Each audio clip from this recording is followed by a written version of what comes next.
পৃথিবীতে বেশ কিছু ধর্ম আছে যারা বিবি হাওয়া আলাইহিস সালামকে দোষ দিয়ে থাকে যে তিনি আদম আলাইহিস সালামকে নিষিদ্ধ ফল খেতে প্রলুব্ধ করেছিলেন, আর সেই কারণেই আমরা মানুষরা পাপের ভেতরে জন্ম নেই।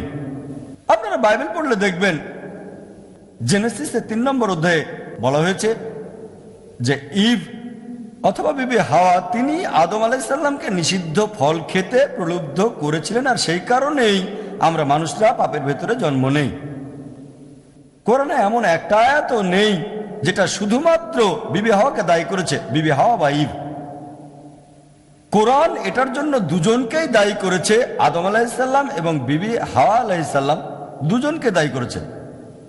আল্লাহ তাআলা বলেছেন পবিত্র কোরআনের সূরা আরাফের 19 নম্বর থেকে 27 নম্বর আয়াতে বলা হয়েছে, আদম আলাইহিস সালাম এবং বিবি হাওয়াকে উদ্দেশ্য করে বলা হয়েছে, এখানে বলা হয়েছে যে তারা দুজনেই একটা ভুল করেছিলেন, দুজনেই অনুতপ্ত হয়েছিলেন, দুজনকেই ক্ষমা করা হয়েছিল। কোরআনে দুজনকেই সমানভাবে দায়ী করা হয়েছে। কোরআনে এমন কোনো আয়াত নেই যেখানে এই দায়টা শুধুমাত্র ইভ বা বিবি হাওয়ার উপর চাপানো হয়েছে। তবে কোরআনে আরেকটা আয়াত আছে, সূরা তাহার 121 নম্বর আয়াতে উল্লেখ করা হয়েছে যে আদম আলাইহিস সালাম আল্লাহর হুকুম অমান্য করেছিলেন।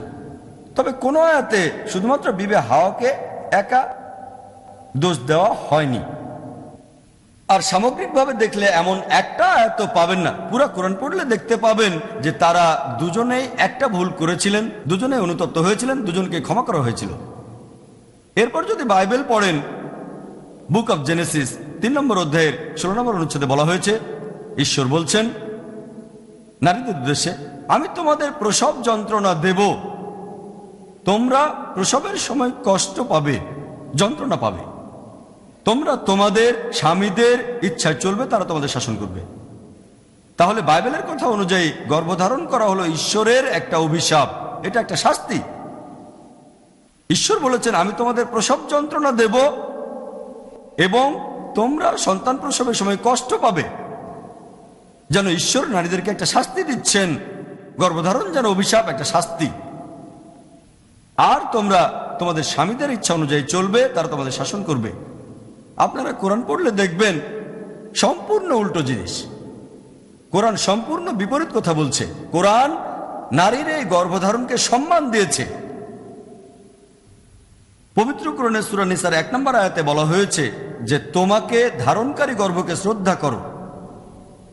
এরপর সূরা লুকমানের 14 নম্বর আয়াতে উল্লেখ করা হয়েছে, আমি মানুষকে তার পিতামাতার সাথে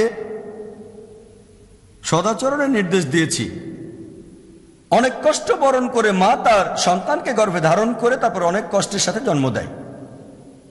কোরআন বলছে বাবা মাকে শ্রদ্ধা করো, বিশেষ করে তোমার মাকে, কারণ এজন্য তিনি কষ্ট করেন, অনেক কষ্ট সহ্য করে তোমাকে গর্ভে ধারণ করেন, তোমার জন্ম দেন।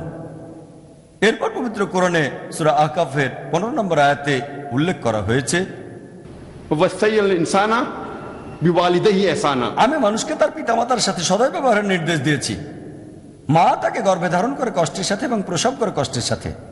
তার মানে যেহেতু মা অনেক কষ্ট করে গর্ভে ধারণ করে, অনেক কষ্ট করে আমাদের জন্ম দেন, এজন্যই পবিত্র কোরআন বলছে মাকে সম্মান করো।